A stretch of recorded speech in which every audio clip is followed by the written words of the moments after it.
우리 하나님 은혜가 온 성도들이 함께 하기를 바랍니다. 우리가 올해 하나님의 나라를 이루라 하는 제목으로 계속 신명기를 살펴보고 있습니다. 그래서 모세가 하나님의 율법을 다 설명을 하고 마지막에 그렇게 말씀대로 살면 복을 받고 살지 못하면 저주받는다, 그런 얘기. 그리고 이제 모압 평지에서 하나님이 다시 언약을 세웠습니다. 그래서 하나님과 이스라엘 백성들은 다시 언약을 체결하는 겁니다. 말씀을 잘 설명을 받고 하나님과의 깊은 관계, 조약을 맺는 것, 언약의 관계가 이루어지는데, 그러면서 이제 그 언약 백성으로서 기억하라, 오늘 그리고 다음 세대, 이런 얘기들을 29장에서 했고, 이제 오늘 이제 30장 전체를 읽었는데, 이제 이 언약의 백성들에게 모세가 더 강조하는 것은 뭐냐 하면, 하나님은 우리에게 뭘 해주시느냐. 언약이라고 하는 건 서로 상대적이에요. 상대적. 둘이 서로 약속을 하면, 예를 들어서 내일 내가 점심 쏠게, 만나자, 그러면 그 말을 한 사람이나 그 말을 들은 사람이 동시에 움직여져야 그 약속이 이루어지는 것인데, 예를 들어서 내가 내일 점심 쏠게 나와 해놓고 자기는 전혀 잊어버리고 살면 그 나온 사람들은 전부 바람 맞는 거죠. 그러면 언약이 안 되는 거예요. 언약은 누군가 둘 사이에서 서로 할 일이 있다는 얘기예요. 그래서 오늘 이 신명기 30장 내용은 하나님이 자기 백성들에게 뭘 해주시느냐, 하나님이 하시는 일에 대해서 설명을 하고 있습니다. 이 얘기는 언약을 맺는데 하나님이 그런 일을 해주신다면 그럼 나는 뭘 해야 되느냐, 자동적으로 답이 나오지요.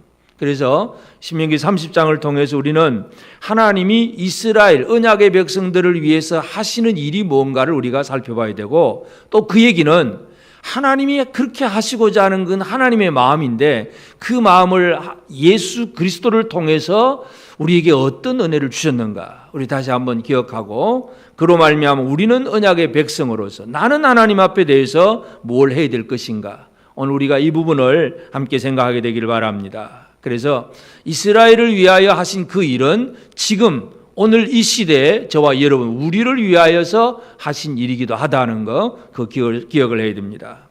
그러면 이제 우리가 하나님께서 하신 일을 오늘 세 가지를 살펴보는데, 제일 첫 번째가 1절에서 10절까지 내용입니다.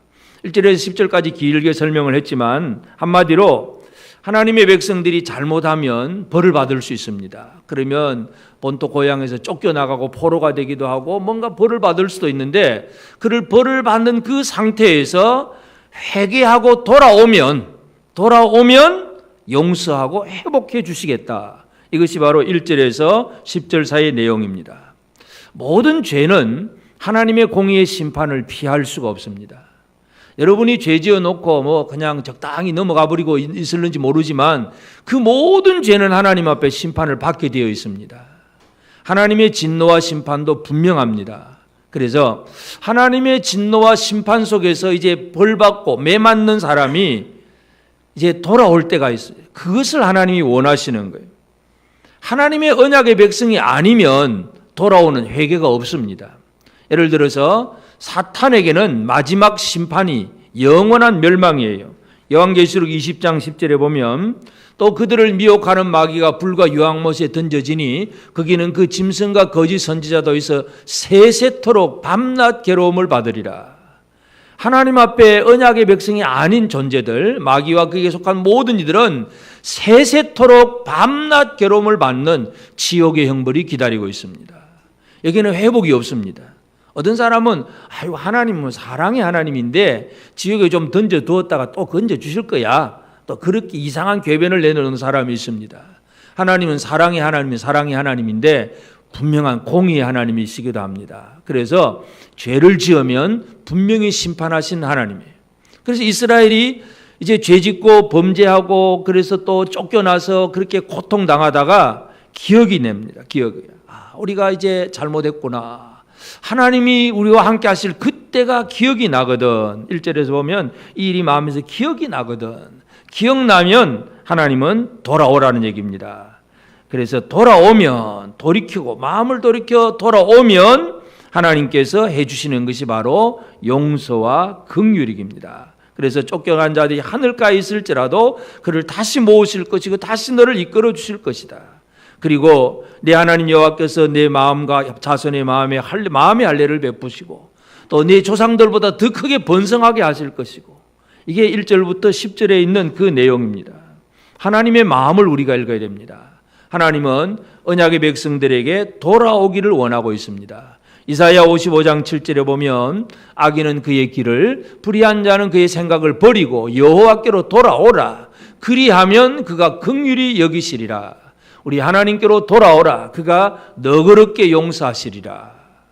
여러분, 이 시간 우리 자신의 삶의 자리를 잘 살펴봐야 됩니다. 나는 하나님과 멀어져 있느냐, 하나님 앞에 같이 지금 하나님과 대화하고 있는 깊은 사랑의 관계를 지금 잘 유지하고 있느냐, 여러분 이것을 한번 살펴보시기를 바랍니다. 하나님과 깊은 관계가 있으십니까? 좀 멀어져 있지는 않습니까?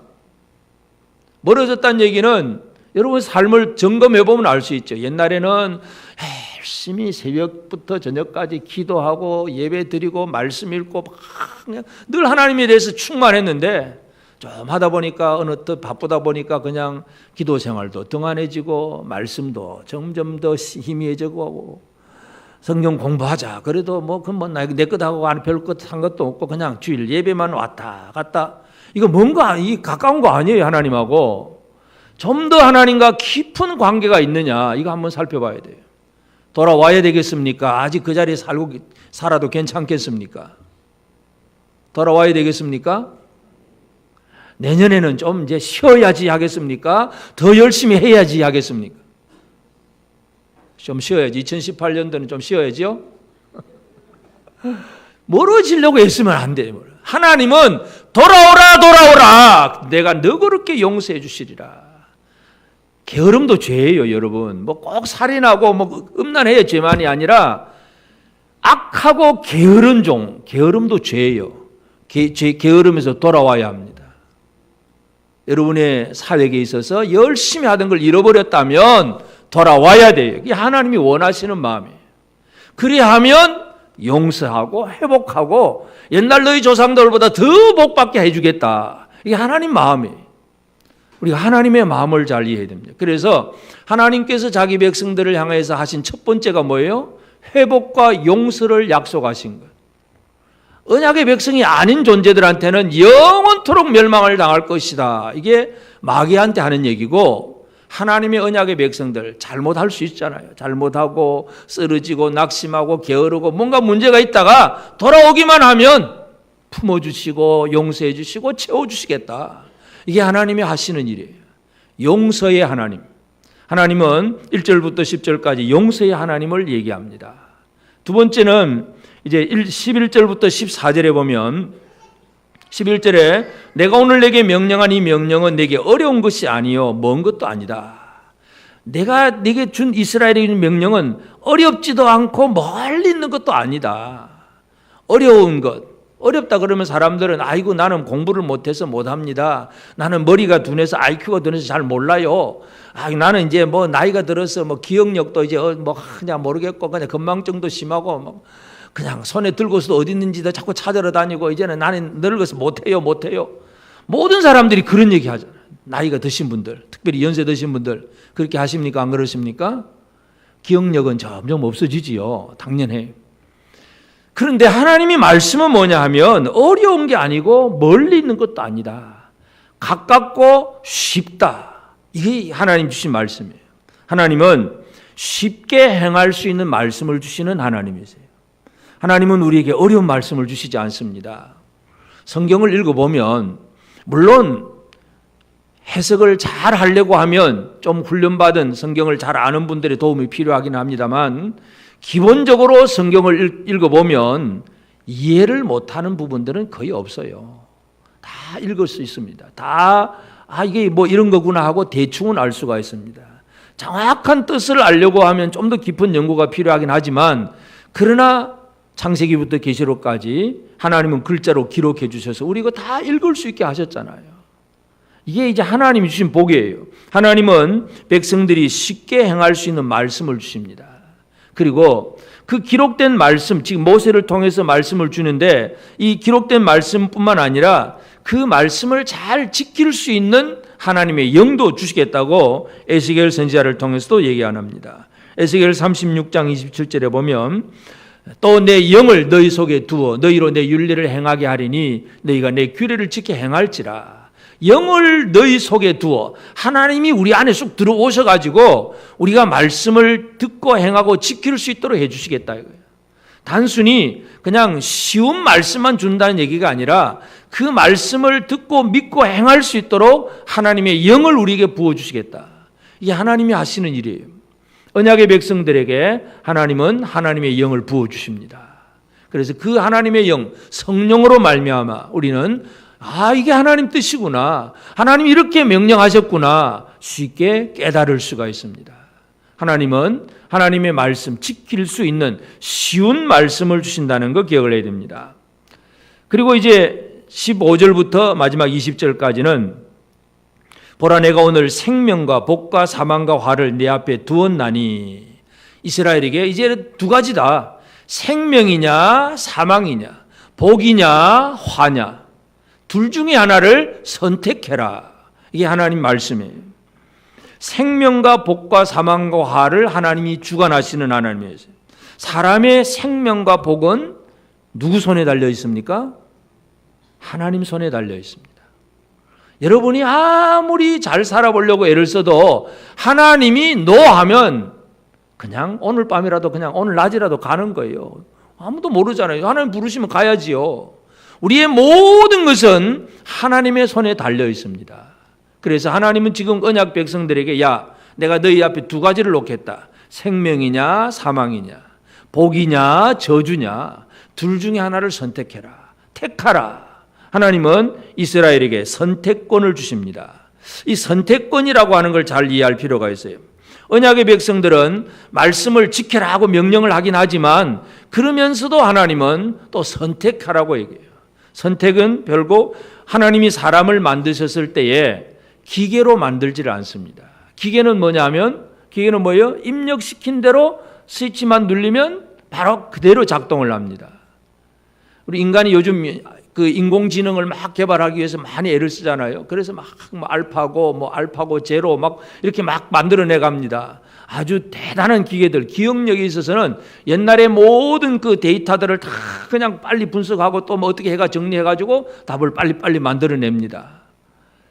이게 뭔가 뭔가를 하는데 전부 데이터가 저장이 되어야 그 다음에 동작이 나옵니다. 하나님은 사람을 그렇게 기계로 만들지 않으셨다는 얘기예요. 기계로 만들지 않았다는 얘기는 우리가 에덴 동산에서 보시다시피 하나님이 에덴 동산을 만드시고 아담에게 모든 각종 나무 다 먹어라, 실과 다 먹어라. 그런데 이 선악을 알게 하는 실과 나무 이거는 먹지 말아라. 이거 먹으면 반드시 죽을 것이다. 이 하나님은 아예 선악을 알게 하는 실을 안 만들었으면 좋겠다. 우리는 그렇게 얘기하지만 이제 그렇게 명령하신 건 뭐예요? 먹을 수도 있고 안 먹을 수도 있는 선택권을 아담에게 주신 거예요. 인간은 하나님께로부터 선택권을 받은 사람들입니다. 하나님은 왜 선택권을 주셨느냐?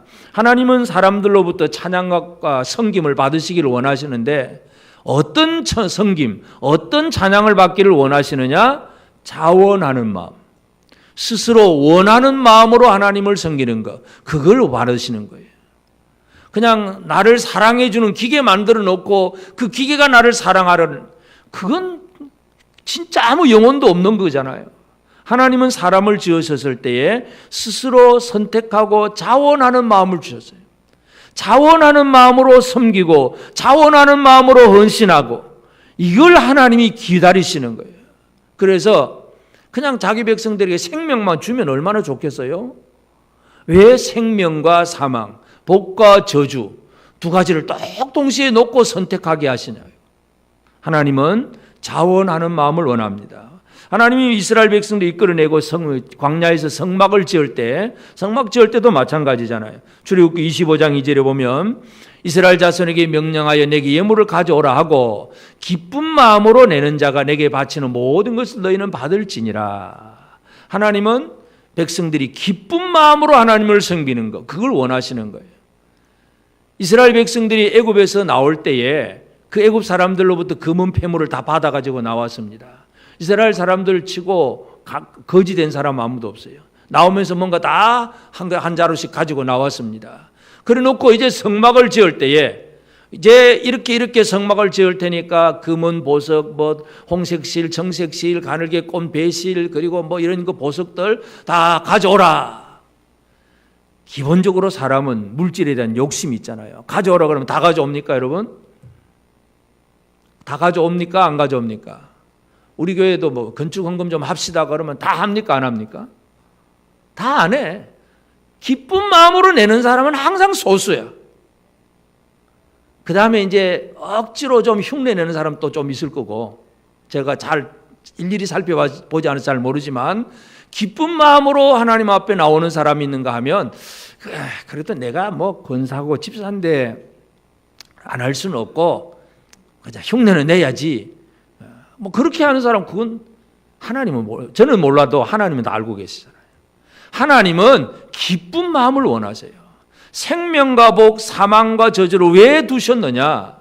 야, 기쁜 마음으로 좀 해라 이거예요. 억지로 내가 시킨 대로 그냥 기계적으로 하지 말고 마음을 다해서 진짜 주를 섬기는 그런 삶을 원하세요.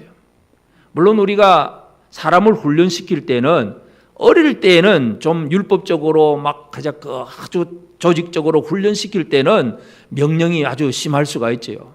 예를 들어서 어린아이들한테도 야, 부모 어버이날, 그럼 어버이날 카드 써. 어린집에 가서 아이들에게 막, 우리 엄마한테 뭐 카드 써야지 시킵니다. 근데 어른 되고 나면 누가 그걸 시킵니까? 자기 스스로 부모님을 생각하고 스스로 어른들을 생각하고 그게 정상이잖아요. 그러니까 뭔가 이 신앙의 영적 수준도 어릴 때에는 막 시키는 대로 하면 돼요. 그러면 좀 어떨 때는 좀 편해요. 시키는 대로 하면 그것만 하면 되니까. 율법만 지키면 되니까. 그런데 크고 나면 그런 율법이 없어집니다. 이제는 자유입니다. 자유. 할래 말래 네 마음대로 해. 여러분 기도할 거예요? 안 할 거예요? 여러분 마음대로 하세요. 하면 생명이고 안 하면 사망이고 하면 복이고 안 하면 화고. 하나님은 지금 그 얘기를 하시는 거예요. 이스라엘을 언약의 백성으로 만들어 놓고 또 기계를 만들어가는 하나님이 아니라 생명과 사망, 복과 저주를 나눠 놓고 둘 중에 하나를 선택해라. 선택하라고 하시는 거예요. 그래서 바른 길을 선택할 때에 그 결과가 생명이고 복이다. 하나님 그렇게 말씀하십니다. 이게 하나님 하신 일이에요. 하나님은 돌아오면 용서해 주시고 우리가 말씀 지키라고 하면서 쉬운 말씀을 주시고 가까이 있는 말씀을 주시고 그리고 또 우리가 자원하는 마음으로 하나님을 섬기게 될 때에 생명과 복을 약속하신 하나님이에요. 이게 언약을 주시는 이스라엘 백성들에게 언약 주신 하나님이고 지금도 마찬가지입니다.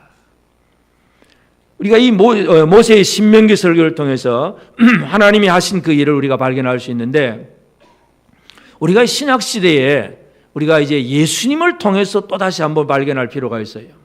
이 땅에 오신 예수 그리스도, 우리 다음 주에 성탄절을 이제 또 당하게 되지만, 자, 이 메시아 예수 그리스도는 신명기에서 말씀하신 하나님이 하신 일들을 이 땅에 오신 예수님은 어떻게 이루셨고, 진짜 우리에게 무엇이 이루어지게 하셨느냐, 이거 우리가 한번 생각을 해야 됩니다. 첫 번째, 예수님은 이 땅에 오셔서 십자가에 달려 죽으셨는데 그 죽으시는 목적이 뭐냐? 하나님과 사람의 관계를 화목하게 하시는 거예요. 에베소서 2장 16절에 보면 또 십자가로 이 둘을 한 몸으로 하나님과 화목하게 하려 하심이라. 원수된 것을 십자가로 소멸하시고. 화목이라고 하는 단어를 잘 이해해야 됩니다. 신명기에서는 회복과 용서예요. 회복과 용서하고 회복시켜준다. 그 다음에 화목한다. 차이가 좀 있다는 걸로 잘 구분할 필요가 있습니다. 죄를 지은 사람에게 용서해 준다. 이거 참 복된 일이고 귀한 일이죠. 예를 들어서 판사가 징역 10년 땅땅땅 때렸는데 대통령이 사면 용서해 줘 버렸어요. 그러면 얼마나 기분 좋겠어요. 감옥 안 가고 용서받은 기쁨이 있는 거예요. 하나님은 용서와 회복을 주십니다. 그런데 하나님의 아들이 이 땅에 오셔서 십자가에 달려 죽으시는 것은 사람의 죄를 대신해서 다 그 벌을 받으신 거예요. 그 결과로 이루어진 것이 뭐냐? 화목이라고 하는 것입니다. 관계가 화목한 관계가 되는 것. 용서받으면 죄책감은 없어집니다. 이제는 죄에 대한 책임, 죄책감이 없어요. 용서받았으니까. 근데 화목하냐 물어보면 아직 못한 경우들이 꽤 있습니다. 다윗과 그 아들 압살롬의 관계를 우리가 잘 이해할 필요가 있는데, 압살롬이 자기 형 암논을 죽이고 도망을 갔다가 다윗이 아주 분노하죠. 왕이 분노하니까 도망을 갑니다. 그리고 몇 년 만에 이제 또 요압을 통해서 이제 그래도 아들인데 그래도 용서해줘야 되지 않습니까 하고, 그래서 다윗이 그럼 압살롬을 불러들였습니다. 오라고 해서 예루살렘에 들어왔습니다. 그런데 다윗은 압살롬의 얼굴을 안 쳐다봅니다. 용서는 해주었는데 화목이 없다는 얘기예요. 오늘 많은 사람들이, 예수를 믿는 성도들이 이런 관계 속에, 이런 위치에 있을 때가 많이 있어요. 나는 예수의 십자가로 말미암아 용서함은 받은 것 같아. 그런데 하나님과의 관계가 화목하냐 물어보면 그렇게 화목이 좀 잘 되지 못한 경우들이 꽤 있다는 걸 우리가 발견할 수 있습니다. 여러분, 하나님과 화목하십니까? 옆 사람하고 화목하신지 일단 한번 살펴보시고.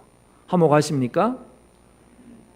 그냥 얼굴만 알고 안녕 그런 정도입니까? 진짜 화목의 관계를, 깊은 사랑의 관계를 주고받고 하십니까?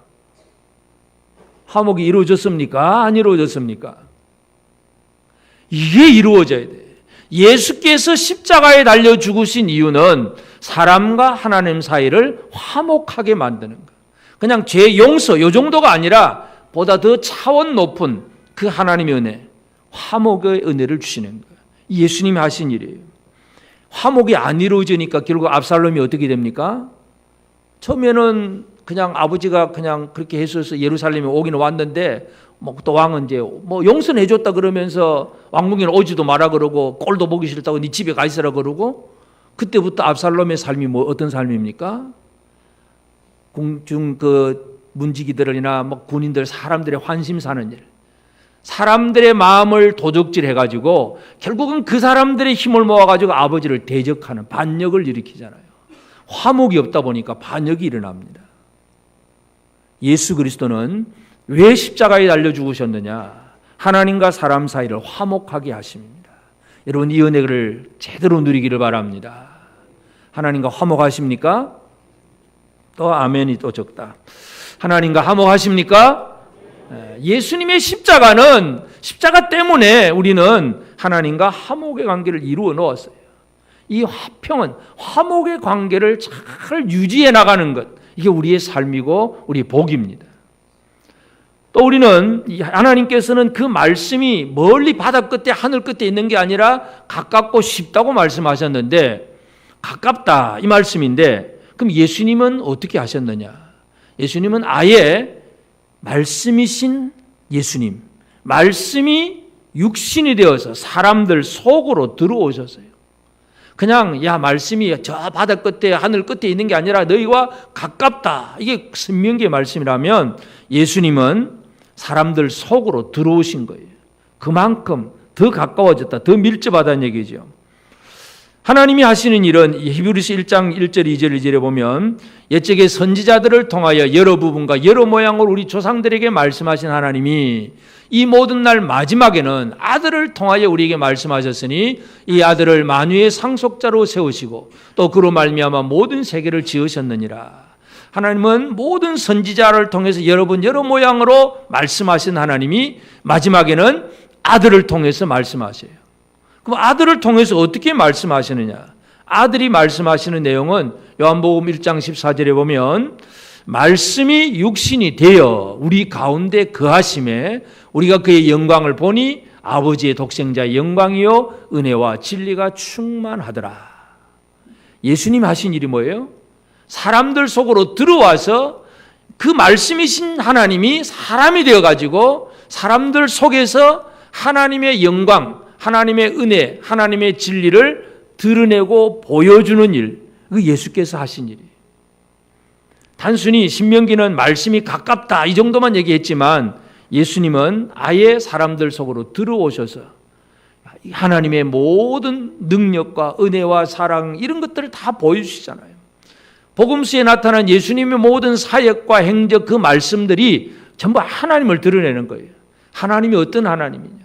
하나님이 용서의 하나님이고 사랑의 하나님이고 은혜의 하나님이고 뭔가 이 하나님의 그 놀라운 능력을 드러내는 것, 이 예수님께서 하신 일입니다. 그래서 말씀이 가깝다는 얘기는 멀리 있지 않다 쉽다는 얘기이긴 하지만 아예 예수님은 우리 속으로 들어오셔서 하나님을 드러내 주셨다는 것을 기억해야 되고, 또 이제 신명기에서는 생명과 복 그리고 사망과 화 이제 이런 얘기를 합니다. 그래서 하나님 앞에 이 생명을 선택을 하면 생존하고 번성하게 될 것이고, 그래서 복을 받고 장수하게 되고 뭔가 이 땅에서 잘 될 것이다. 이게 신명기에서 약속하신 내용입니다. 그러면 예수님은 우리에게 오셔서 뭘 하셨느냐? 뭘 하셨습니까? 우리에게 뭘 주시는 분입니까? 영생을 주시는 분입니다. 영생. 생명과 영생, 이 차이점도 조금 더 이해할 필요가 있습니다. 물론 근본적인 건 같은 건 하긴 하지만 요한복음 3장 15절 16절에 보면 이는 그를 믿는 자마다 영생을 얻게 하려 하심이니라. 하나님이 세상을 이처럼 사랑하사 독생자를 주셨으니 이는 그를 믿는 자마다 멸망하지 않고 영생을 얻게 하려 하심이다. 생명이라고 하는 것은 이 땅에서 그냥 좀 오래 살고 건강하게 살고 그렇게 잘 살면 이 생명의 복을 받은 것이다. 그렇게도 이해할 수 있습니다.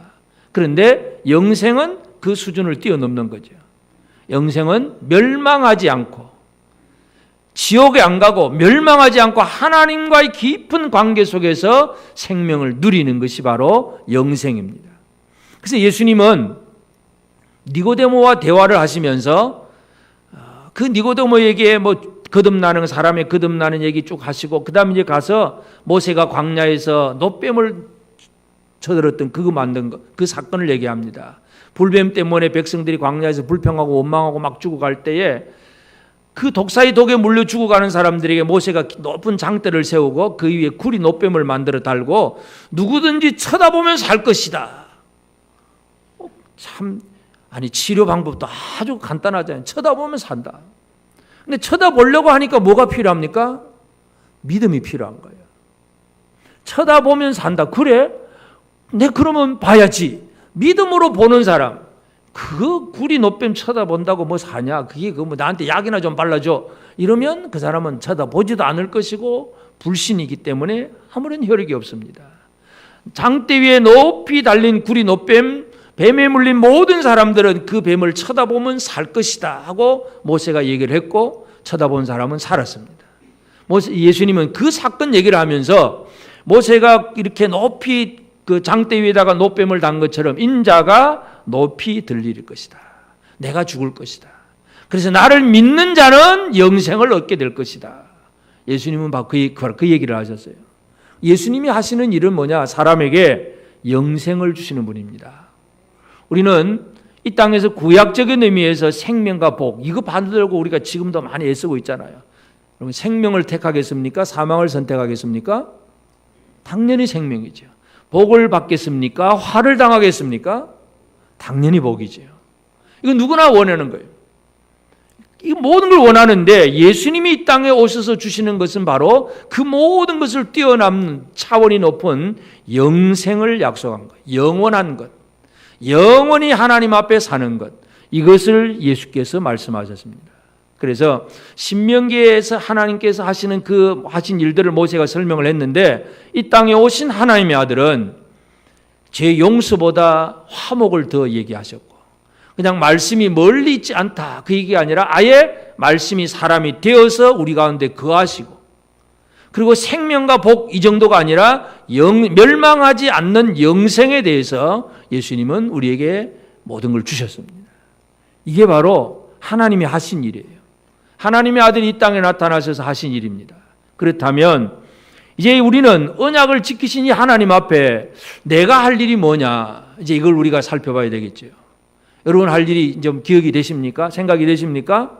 하나님이 하신 일이 그런 일이라면 그럼 내가 할 일이 뭐야? 내가 할 일, 이걸 잘 아는 게 바로 언약의 관계를 제대로 잘 이루어가는 거고, 그 언약의 관계가 잘 유지되는 것이 하나님의 나라가 이루어진 것입니다.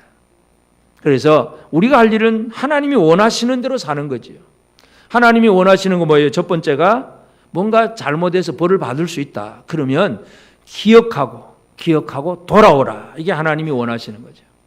하나님을 기억하고 잘못된 것에서 돌아서는 것, 이것은 우리가 해야 할 일입니다.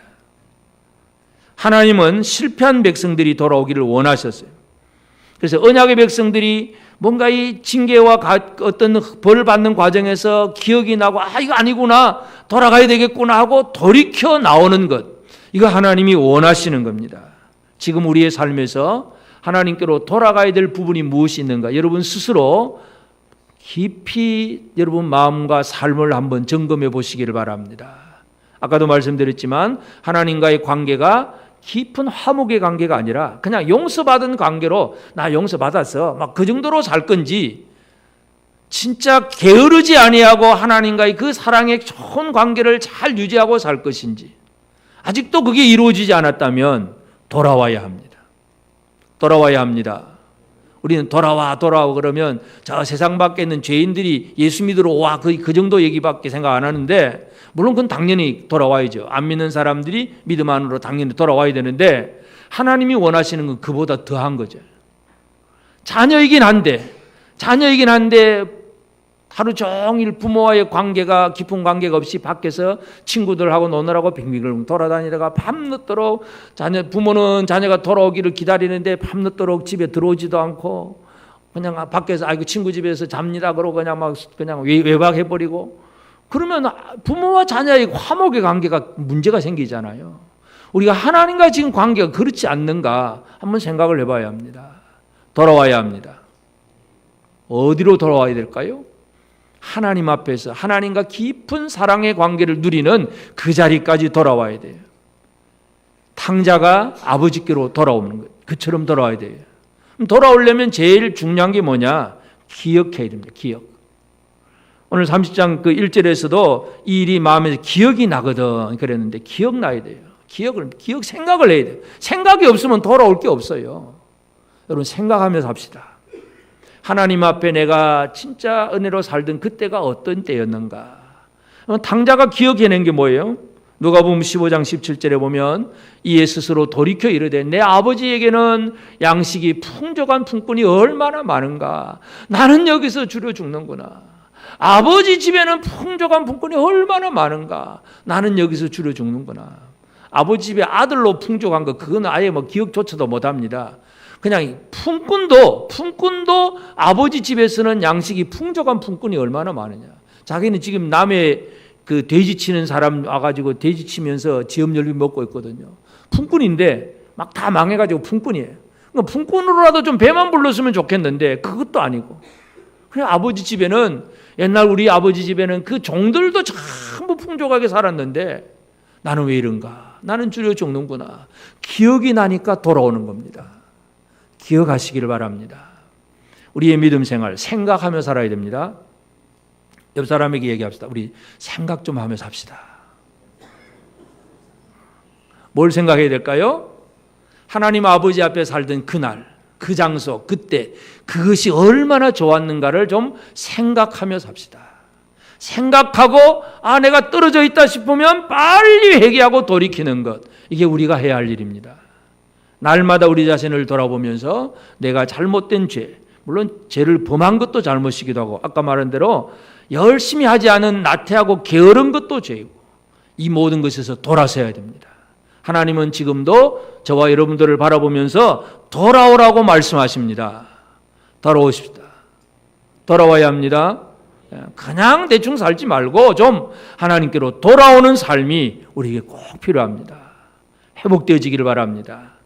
이번 주부터 좀 기대가 됩니다. 이제 이 설교 듣고 우리 성도들이 막 돌아오기 시작하면 우리 교회가 얼마나 좋아질까 막 기대가 됩니다. 기대합니다.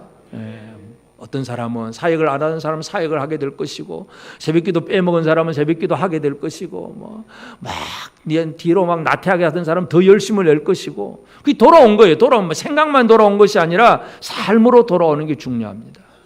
돌아와야 합니다. 이게 우리가 할 일이고, 말씀이 멀지 않다. 결국 말씀을 가깝게 하라는 얘기인데, 가깝게 하라는 얘기는 뭐냐? 말씀대로 행하라는 얘기죠. 말씀을 행할 수 있도록. 오늘 내게 명령, 이 명령은 어려운 것도 아니고 먼 것도 아니다. 이것을 14절에 보면 그 말씀이 내게 매우 가까워서 내 입에 있으며 내 마음에 있은즉 내가 이를 행할 수 있느니라. 하나님이 원하시는 것은 말씀대로 사는 걸 원하십니다. 백성들이 원하는, 하나님의 백성들은 말씀대로 행하는 거예요. 그 말씀이 어렵지 않잖아요. 여러분, 에덴 동산에서 선악을 알게 하는 실과 따먹지 말라. 이거는 어려운 얘기입니까? 쉬운 얘기입니까? 따먹으라 그러면, 예를 들어 뭐 선악을 알게 하는 실과가 저 나무 꼭대기에 달려 있다면 따먹으라 그러려면 그것도 나무 타고 막 올라가야 되잖아요. 따먹지 말라 하는 건 이건 허천하에 쉬운 말씀이에요. 안 하면 되잖아요. 안 하면. 하나님은 그런 말씀을 주신 분이에요. 따먹으면 좋을 것이다. 이게 아니라 내 말을 믿고 이건 먹지 말아라. 얼마나 쉬운 말씀인지 몰라요. 그런데 사람들은 내 속에 탐심이 들어가고 사탄의 유혹에 빠져서 뭔가 잘못될 때에 하지 말라고 하는 일도 해버리는 거. 이게 인간의 범죄가 되어버렸습니다. 우리는 하나님의 말씀을 실천해야 합니다. 사도 바울이 복음을 전하면서 이제 사도행전 28장 그 마지막 로마에서 하는 말씀인데 28장 27절에 보면 이 백성들의 마음이 우둔하여져서 그 귀로는 둔하게 듣고 그 눈은 감았으니 이는 눈으로 보고 귀로 듣고 마음으로 깨달아 돌아오면 내가 고쳐줄까 함이라 하였으니, 이 신명기의 말씀들을 사도 바울이 기억을 해내면서 말씀대로 사는 게 뭐냐, 그걸 다시 한번 정리를 해줍니다. 듣고 보고 깨달아 돌아오면 하나님의 복을 받는다 이거죠. 이게 바울의 설교예요. 여러분, 우리가 하나님의 말씀에 대해서 눈으로 보고 귀로 듣고 마음으로 깨닫고 삶으로 돌아오는 행동, 이 네 가지가 있어야 하나님 앞에 진짜 은혜를 제대로 누릴 수 있는 사람입니다. 눈을 좀 여시길 바랍니다. 귀를 좀 열시기를 바랍니다.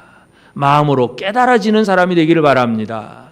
그리고 마지막 행동, 돌아오는 행동, 이것이 중요합니다. 하나님은 우리에게 말씀 주신 하나님이에요. 그래서 그 말씀은 우리의 삶으로 실천되어져야 됩니다.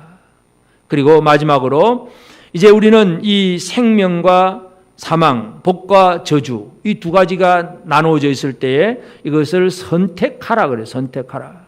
그 19절 마지막에 보면 생명과 사망과 복과 저주를 내 앞에 두어선즉 너와 내 자손이 살기 위하여 생명을 택하고, 생명을 택하라는 얘기죠.